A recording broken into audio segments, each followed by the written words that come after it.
नमस्कार बच्चों, आज हम भर्तृहरि जी द्वारा रचित 56वें श्लोक से पढ़ेंगे।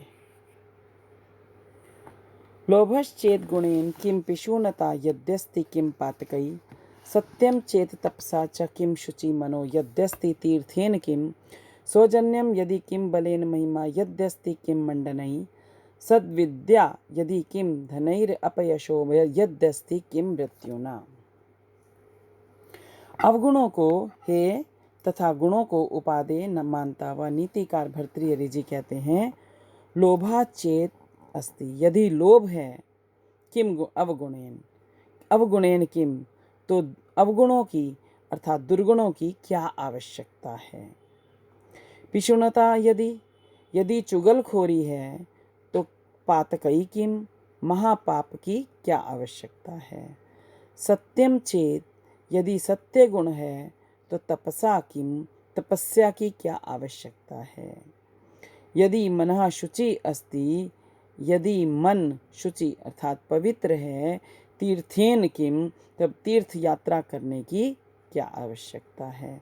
सौजन्यम यदि सज्जनता है, किम बलेन, तो बल की क्या आवश्यकता है। महिमा यदि अस्ति, यदि यश है, महिमा है, कीर्ति है, तो मंडनई किम, आभूषणों की क्या आवश्यकता है। सद्विद्या यदि उत्तम विद्या है, धनई किम, तो धन की क्या आवश्यकता है। अपयश यदि अस्ति, अपयश यदि है, मृत्युना किम, तो मृत्यु की क्या आवश्यकता है। लोभा चेदस्ति अवगुणेन किम, यदि लोभ है तो दुर्गुणों की क्या आवश्यकता है। पिशुनता यदि पातकई किम, यदि चुगलखोरी है तो महापाप की क्या आवश्यकता है। सत्यम चेत तपसा किम, यदि सत्य गुण है तो तपस्या की क्या आवश्यकता है। यदि मनः शुचि अस्ति तीर्थेन किम, यदि मन पवित्र है तो तीर्थ यात्रा करने की क्या आवश्यकता है। सौजन्यम यदि बलेन किम, यदि सज्जनता है तो बल की क्या आवश्यकता है। महिमा यदि अस्ति तो मंडनहि किम, यदि यश है तो आभूषणों की क्या आवश्यकता है। सद्विद्या यदि धनई किम, अच्छी उत्तम विद्या है तो धन की क्या आवश्यकता है। यदि अपयश यदि अस्ति मृत्यु न किम, यदि अपयश है तो मृत्यु की क्या आवश्यकता है। नीतिकार की मान्यता है कि जहाँ लोभ है वहाँ सभी अवगुण हैं, जहाँ चुगलखोरी है वह महापाप है, जहाँ सत्य गुण है वहाँ तपस्या है। जिसका मन पवित्र है उसे तीर्थ यात्रा करने की आवश्यकता नहीं है। जो सज्जन है उसको बल प्रयोग नहीं करना पड़ता। जिसका यश फैला हुआ होता है उसे आभूषण धारण करने की आवश्यकता नहीं होती। जिसके पास उत्तम विद्या है वहाँ धन ही धन होता है। जिसका अपयश फैला हुआ है उसकी तो साक्षात मृत्यु ही हो जाती है। शशि दिवस धूसरो गलित यौवना कामिनी सरो विगत वारिजम मुखम अनक्षरम स्वाकृते प्रभुर्धन परायणा सतत दुर्गति सज्जनो नृपांगण गतः खलो मनसी सप्तशल्याणी में। कष्टदायक 7 बातों का उल्लेख करते हुए नीतिकार भर्तृहरि जी कहते हैं कि मेरा मनसी, मन में, अंतिम पंक्ति में है मनसी सप्तशल्याणी में, मेरे मन में इति सप्तशल्याणी, ये 7 शूल या दुस्सह सहन ना करने योग्य शूल हैं, कांटे हैं, कष्ट है। कौन कौन से। दिवस धूसर है, दिवस दिन में धूसर कांतिहीन, शशि चंद्रमा। गलित यौवना व्यतीत यौवन वाली, कामिनी कामुक स्त्री। विगत वारिजम, कमलों के बिना, वारी कहते हैं पानी को, ज उत्पन्न होने वाला अर्थात पानी में उत्पन्न होने वाला अर्थात कमल। कमलों के बिना सरह तालाब, स्वाकृते सुंदर आकृति का वाले का, अनक्षरम शिक्षा रहित मुख, धन परायण है, धन लोभी प्रभु राजा, सतत दुर्गति सदा दुर्दशा वाला सज्जन है सज्जन। नृप आंगन गत है राजा का अनुग्रह रखने वाला खला दुष्ट व्यक्ति। मेरे मन को ये 7 बातें, मैं मनसी सप्तशल्याणी, मेरे मन में ये 7 बातें कांटे के समान कष्टदायक हैं। दिवस धूसरो शशि, दिन के समय में कांतिहीन प्रकाशहीन चंद्रमा। गलित यौवना कामिनी, समाप्त हुई वाली गल गई हुई युवावस्था वाली कामों की स्त्री। विगत वारिजम सरह, समाप्त हुए अर्थात कमलों के बिना तालाब। स्वाकृते अनक्षरम मुखम, सुंदर आकृति वाले का शिक्षा रहित मुख। धन परायण प्रभु, धन लोभी राजा। सतत दुर्गति सज्जन, सदा दुर्दशा वाला सज्जन। नृप आंगण गता खला, राजा का अनुग्रह प्राप्त करने वाला दुष्ट। नीतिकार संसार में 7 बातों को देखकर अत्यंत कष्ट का अनुभव करता है। जैसे दिन में चंद्रमा का उदय व्यर्थ है, कोई नारी वासना युक्त है परंतु वृद्धा हो गई है, कोई तालाब है जहाँ कमल नहीं है, कोई बहुत सुंदर पुरुष है परंतु अशिक्षित है, कोई राजा है परंतु धन का लोभी है। यदि सज्जन पुरुष की सदा दुर्दशा रहती है, इसी प्रकार कोई दुष्ट राजा का कृपा पात्र बन गया है, तो नीतिकार की दृष्टि में ये सभी कष्टकारी होते हैं। तो नीतिकार ने यहाँ पर संसार की कष्टप्रद दशाओं का वर्णन किया है। ना कश्चित चंड कोपानाम आत्मीयो नाम भूभुजाम, होतारम अपि जुहावनम स्पृष्ट दहति पावकः। चंड कोपानाम, बहुत क्रोध करने वाले, भूभुजाओं, राजाओं का, कश्चित अपि कोई भी, न आत्मीय नाम, अपना कोई नहीं होता है। जिस प्रकार से स्पर्श की गई पावक अग्नि, जुहुवानम, आहुति डालते हुए, होतारम अपि, हवन करने वाले को भी दहती, जला देती है। बहुत क्रोध करने वाले राजा के प्रति नीतिकार भर्तृहरि जी कहते हैं कि चंडकोपानाम भूभुजाम कश्चित अपि न आत्मीय नामा। बहुत अधिक चंडकोपानाम, बहुत अधिक क्रोध करने वाले, भूभुजाम, राजाओं का भी, कश्चित अपि आत्मीय, कोई भी अपना नहीं होता है। जिस प्रकार से स्पृष्ट है पावक है, स्पर्श की गई अग्नि, जुहानम होतारम, आहुति डालते हुए, होतारम, हवनकर्ता को भी जला देती है। जो राजा बहुत क्रोधी होता है, उससे सभी दूर रहते हैं, क्योंकि उसका क्रोध बहुत भयंकर होता है। जैसे जलती हुई अग्नि होती है, हवन करने वाले को भी स्पर्श करने से जला देती है, अर्थात जो अग्नि में आहुति डालकर उसे प्रज्वलित कर रहा है, उसको भी वो नहीं छोड़ती है अगर उसका स्पर्श किया जाए अग्नि का। तो अतः नीतिकार का कथन है कि क्रोधी का कोई भी अपना नहीं होता है, क्रोधी राजा से भी हानि होती है। मौनान मुखे प्रवचन पटुर्वाचको जल्पको वा, धृष्ट पार्श्वे भवति च वसन दूरतो अपि प्रगल्भा, क्षान्तया भीरुर्यदि न सहते प्रायशो नाभिजातः, सेवा धर्म परम गहनो योगीनाम अपि अगम्य है। सेवा करना बहुत कठिन कार्य मानते हैं नीतिकार भर्तृहरि जी। सेवा करने को बहुत कठिन कार्य मानते हैं। कैसे कि मौनान मूकः, मौनात, अगर सेवक मौन रहता है, चुप रहने से रहता है, तो चुप रहने से मूकः गूंगा है। प्रवचन पटु, बोलने में चतुर है, यदि बोलने में चतुर है तो वाचक है। जल्पकः, वाचक है, बातूनी है। जल्पकः, व्यर्थ बोलने वाला है।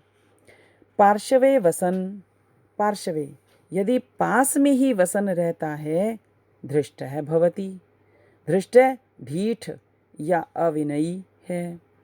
दूरतः अपि यदि दूर रहता है तो प्रगल्भ है, अकुशल है।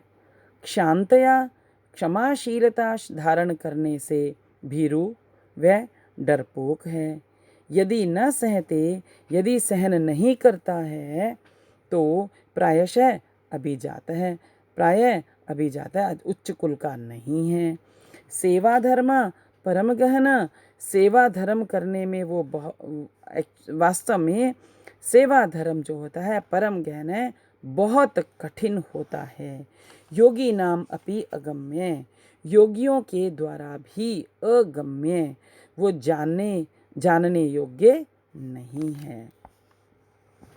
मौनात्मुक है, सेवक के चुप रहने पर उसको गूंगा कहा जाता है। प्रवचन पटु वाचक जल्पका वा, बोलने में यदि वह चतुर है तो बातूनी या बकवादी व्यर्थ बोलने वाला कहते हैं। पार्श्वे च वसन धृष्ट है भवती, यदि स्वामी के पास में रहता है तो ढीठ या अविनयी माना जाता है। दूरतः अपि प्रगल्भ है, यदि वह दूर रहता है तो वह अकुशल कहा जाता है। क्षांत या भीरु, क्षमाशीलता धारण करने से उसको भीरु डरपोक कहते हैं। यदि न सहते, यदि वो सहन नहीं करता है तो उसको कुलीन, अभी जाता है ना, अच्छे कुल का नहीं माना जाता है। तो इस प्रकार सेवा का कार्य, सेवा धर्म है, परम गहन है, सेवा का कार्य बहुत कठिन होता है। योगी नाम अपि अगम्य, वह योगियों द्वारा भी जानने योग्य नहीं है। नीतिकार सेवा के कार्य को इतना कठिन बताता है कि उसे योगी भी अपने योग से ज्ञात नहीं कर सकते हैं। यदि सेवक अपने स्वामी के समक्ष चुप रहता है तो उसे स्वामी गूंगा कहते हैं। यदि सेवक चतुराई से बोलता है तो सेवक को वो बातूनी या बकवाद करने वाला कहा जाता है।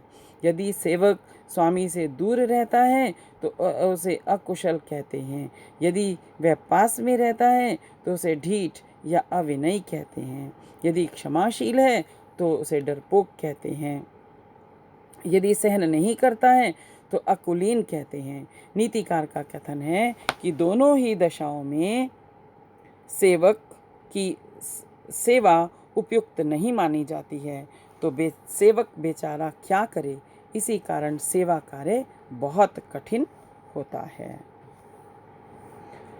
उद्भासिता अखिल खलस्य विशृंखलस्य प्रोद गाढ़ विस्मृत निजाधम कर्मवृत्ते दैवाद आप्त विभवस्य गुणद्विषस्य नीचस्य गोचरगतै सुखम आस्यते कई।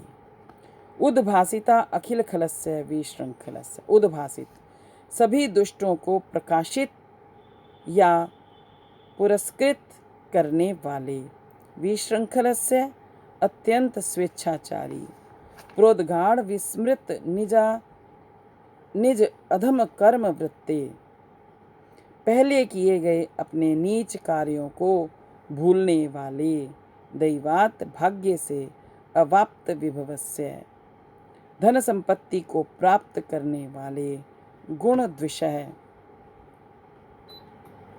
गुणों से द्वेष करने वाले, अस्य नीचस्य, इस नीच या अधम के, गोचर गतई, वशीभूत होने पर अर्थात साथ में रहने पर, कई कौन सुखम आस्यते, सुख प्राप्त कर सकता है। अत्यंत नीच या उद्दंड व्यक्ति के साथ नहीं रहना चाहिए। इसी तथ्य को उजागर करते हुए नीतिकार भर्तृहरि जी कहते हैं कि उद्भासिता, भासित अखिल खलस्य, सभी दुष्टों को प्रकाशित या पुरस्कृत करने वाले, अत्यंत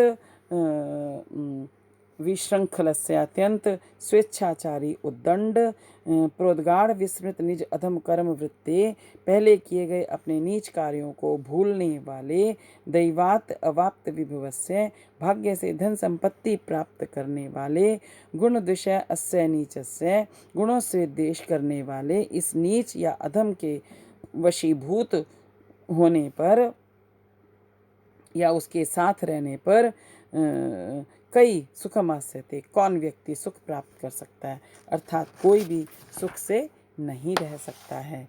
नीतिकार उन व्यक्तियों को सावधान करना चाहता है जो नीच व्यक्ति के साथ रहते हैं या उनके अधीन हो जाते हैं, क्योंकि अत्यंत नीच व्यक्ति अपने साथी दुष्टों का सम्मान करके उनकी दुष्टता बढ़ाते हैं, स्वेच्छाचारी होते हैं, पहले किए गए अपने दुराचरणों को भी भूल जाते हैं और नए नए अधम कार्य करते हैं तथा धन एकत्रित करते हैं। यदि उसके वश में कोई व्यक्ति हो जाता है तो वह कभी भी सुखी नहीं रह सकता है। अर्थात अत्यंत नीच व्यक्ति का साथ छोड़ना उपयोगी होता है। आरंभ गुर्वी क्षयिणी क्रमेण लघ्वी पुरा वृद्धिमुपैति पश्चात दिनस्य पूर्वार्ध परार्ध भिन्ना छाएव मैत्री खल सज्जना नाम। दुष्टों व सज्जनों की मित्रता के अंतर को प्रदर्शित करते हुए नीतिकार भर्तृहरि जी कहते हैं कि खल सज्जना नाम, अंतिम पंक्ति में है छाएव मैत्री खल सज्जना नाम। खल अर्थात दुष्टों और सज्जनों की मित्रता क्रमशः कैसे होती है? आरंभ गुर्वी, आरंभ में वो गुर्वी बड़ी होती है, क्रमशः अर्थात धीरे धीरे, क्षयिणी वो छोटी होती जाती है, च और पुरा पहले, लघवी छोटी, पश्चात बाद में, वृद्धिम उपैति बड़ी होती जाती है। दिनस्य दिन में, पूर्वार्ध परार्ध भिन्ना पहले आधे भाग व बाद परार्ध बाद में आधे भाग के समान, भिन्ना अलग अलग, छाया एवं छाया के समान होती है। खल सज्जना नाम मैत्री आरंभ गुर्वी क्रमेण क्षयिणी च पुरा लघवी पश्चात वृद्धिमती। दुष्टों व सज्जनों की मित्रता, खल सज्जना नाम मैत्री, दुष्टों व सज्जनों की मित्रता क्रमशः आरंभ गुर्वी क्रमेण दिन के पहले आधे भाग की, दिनस्य पूर्वार्ध परार्ध भिन्ना छाया एवं दिन के पहले आधे भाग की छाया व बाद के आधे भाग की छाया के समान होती है। जो छाया दिन के पहले आधे भाग के अर्थात आरंभ गुर्वी प्रारंभ में बड़ी और क्रमेण क्षयिणी बाद में छोटी होती जाती है, और पूरा लघवी पश्चात वृद्धिमिति, और वही छाया दिन के बाद के आधे भाग में पहले छोटी और बाद में बड़ी होती जाती है। जिस प्रकार किसी वृक्ष या वस्तु की परछाई दिन के आरंभ में बड़ी होती है और मध्याह्न दोपहर तक छोटी होती जाती है, उसी प्रकार दुष्टों की मित्रता पहले बहुत गहन होती है, बाद में धीरे धीरे कम होती जाती है। दूसरी ओर जैसे मध्याह्न दोपहर में परछाई पहले छोटी होती है, बाद में धीरे धीरे बड़ी होती जाती है, उसी प्रकार सज्जनों की मित्रता पहले कम रहती है, बाद में अधिक होती जाती है। यही दुर्जनों व सज्जनों की मित्रता में बहुत बड़ा अंतर होता है। यहाँ पर दुष्टों व मित्रता सज्जनों की मित्रता के अंतर को स्पष्ट किया गया है।